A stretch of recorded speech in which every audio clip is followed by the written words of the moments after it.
আসসালামু আলাইকুম। সম্মানিত কৃষক এবং আমাদের সারের যে ট্রেডার আছেন, সবাইকে আসলে শুভেচ্ছা জানাচ্ছি। আমাদের আপনারা সবাই জানেন যে আসলে সার ডিলার নিয়োগ এবং সার বিতরণ সংক্রান্ত সমন্বিত নীতিমালা ২০২৫ কিন্তু খুব সম্প্রতি আমাদের প্রকাশ করা হয়েছে। তো আগের যে নীতিমালা ছিল, আগের যে ডিলারের সংখ্যা ছিল বা আগের ডিলারশিপের যে এরিয়া ছিল তার থেকে কিন্তু নতুন যে আমাদের নীতিমালা হয়েছে তার ভেতরে কিন্তু বেশ একটা পার্থক্য আমরা দেখতে পাচ্ছি।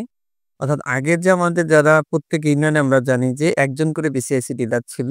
বর্তমানে কিন্তু আমাদের প্রত্যেক ইউনিয়নে ৩ জন করে বিসিআইসি ডিলার মানে আমাদের সারের যে ডিলার প্রত্যেক ইউনিয়নে ৩ জন। ৩ জনটা আমাদের কৃষির যে ব্লক আছে অর্থাৎ প্রত্যেক ইউনিয়নে মোট ৯ টা ওয়ার্ড আছে। ১ থেকে ৩ নম্বর ওয়ার্ডের জন্য একজন ডিলার এবং ৪ থেকে ৬ নম্বর ওয়ার্ডের জন্য আরেকজন ডিলার এবং ৭ থেকে ৯ নম্বর ওয়ার্ডের জন্য আরেকজন ডিলার। তো এই আমাদের ৯ টা ওয়ার্ডের জন্য মোট ৩ জন ডিলার থাকবেন। আগের যে নীতিমালা ছিল সেখান থেকে কিন্তু সেখানে কিন্তু খুচরা বা সাব ডিলারদের একটা অপশন ছিল। কিন্তু এবারের যে নীতিমালা সে নীতিমালা কিন্তু আসলে খুচরা এবং ওই যে সাব ডিলার যে এই অপশনটা নাই। অর্থাৎ এখন শুধুমাত্র ৩ জন ডিলারই একটা ইউনিয়নের যে সার বিতরণ সেটা কিন্তু তারা সম্পূর্ণ করে থাকবে।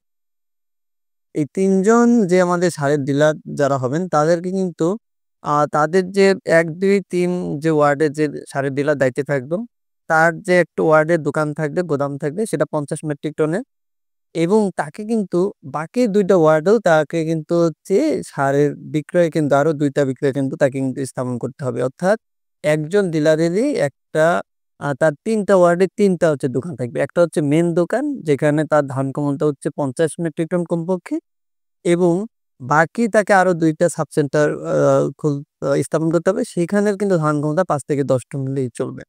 অর্থাৎ এখন একটা ইউনিয়নে মোট ডিলার সংখ্যা ৩ জন। কিন্তু প্রত্যেকটা ডিলারের আন্ডারে আবার আরো তাদের কিন্তু মোট ৩ টা করে আসলে বিক্রয় কেন্দ্র। মোট কিন্তু ৯ টা ওয়ার্ডে কিন্তু আমাদের মোট ৯ টা বিক্রয় কেন্দ্র থাকবে। যার ফলে আমাদের কৃষকরা কিন্তু খুব সহজেই সার কিন্তু তারা সংগ্রহ করতে পারবে। সারের যে সিন্ডিকেট আছে সেটা কিন্তু ভেঙে যাবে। তো আমাদের অন্তর্বর্তী সরকার এটা কিন্তু একটা চমৎকার কাজ করেছে।